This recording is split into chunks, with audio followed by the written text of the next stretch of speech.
હેલિકોપ્ટરના ઘણા પ્રકાર હોય છે, જેમ કે અમુક હેલિકોપ્ટર ટ્રાન્સપોર્ટ માટે તો અમુક હેલિકોપ્ટર રેસ્ક્યુ ઓપરેશનમાં વપરાય છે. પરંતુ યુદ્ધ જેવા સમયમાં અટેક હેલિકોપ્ટર સેના દ્વારા વાપરવામાં આવે છે, જેનાથી દુશ્મનને નીચી હાઇટ પર રહીને જડબાતોડ જવાબ આપી શકાય, જે કદાચ લડાકુ વિમાન નથી કરી શકતા. તો હવે બોઈંગ કંપનીએ થોડાક સમય પહેલા જ 3 AH-64E અપાચે હેલિકોપ્ટરની ડિલિવરી કરી છે, જેની જાણકારી ઇન્ડિયન આર્મીએ પોતાના ઓફિશિયલ પ્લેટફોર્મ એક્સ એકાઉન્ટ પર આપી છે.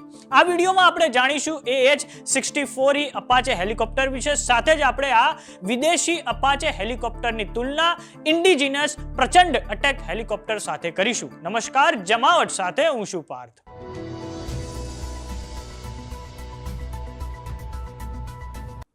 ઇન્ડિયન આર્મીનું ઓફિશિયલ પ્લેટફોર્મ એક્સનું એકાઉન્ટ, જેણે થોડાક સમય પહેલા ટ્વીટ કરી હતી કે અપાચે હેલિકોપ્ટરની પહેલી બેચને ભારતીય સેનામાં ઇન્ડક્ટ કરવામાં આવી છે, જે ભારતીય સેનાની ક્ષમતામાં નોંધપાત્ર વધારો કરશે. હવે વાત કરીએ અપાચે હેલિકોપ્ટર્સની, તો તે એક પ્રકારના અટેક હેલિકોપ્ટર છે. પહેલીવાર 1984માં અમેરિકાએ તેને દુનિયા સમક્ષ રજૂ કર્યા.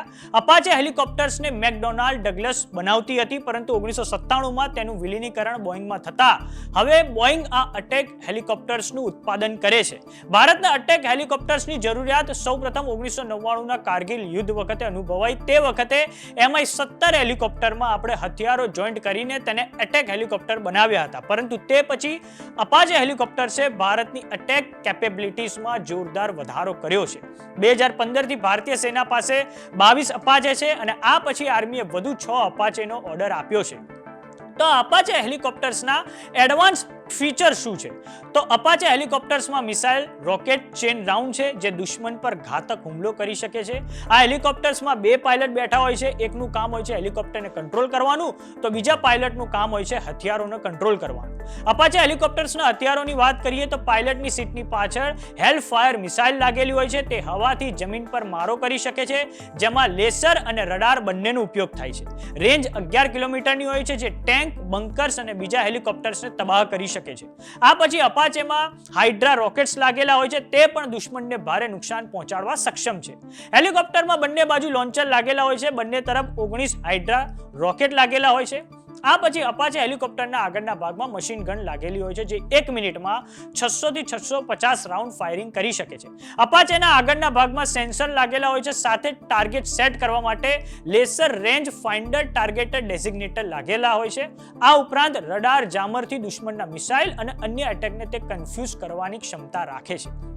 હવે વાત કરીએ અપાચે હેલિકોપ્ટરની, તો ભારતીય સેના પાસે જે પ્રચંડ લાઇટ કોમ્બેટ હેલિકોપ્ટર છે, તેનો ઓર્ડર મિનિસ્ટ્રી ઓફ ડિફેન્સે થોડાક સમય પહેલા હિન્દુસ્તાન એરોનોટિકલ લિમિટેડને આપ્યો હતો અને તેની કિંમત અંદાજે 62,700 કરોડ છે અને 156 પ્રચંડ હેલિકોપ્ટર બનાવવા માટે આ ઓર્ડર આપવામાં આવ્યો હતો. આપણે જાણીએ છીએ કે અપાચે હેલિકોપ્ટર અને પ્રચંડ હેલિકોપ્ટર બંને અટેક હેલિકોપ્ટર છે, પરંતુ તેમાં મુખ્ય ભેદ શું છે?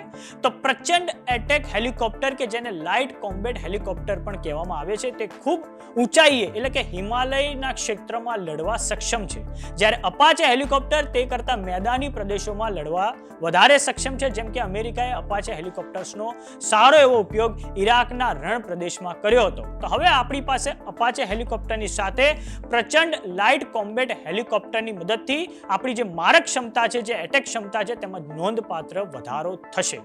તો આ બાબતે તમારું શું માનવું છે? અમને કોમેન્ટ બોક્સમાં લખીને જરૂર જણાવો. જો તમે અમને યુટ્યુબ પર જોઈ રહ્યા તો સબસ્ક્રાઇબ કરો. જો તમે અમને ઇન્સ્ટાગ્રામ અને ફેસબુક પર જોઈ રહ્યા તો ફોલો કરો. નમસ્કાર.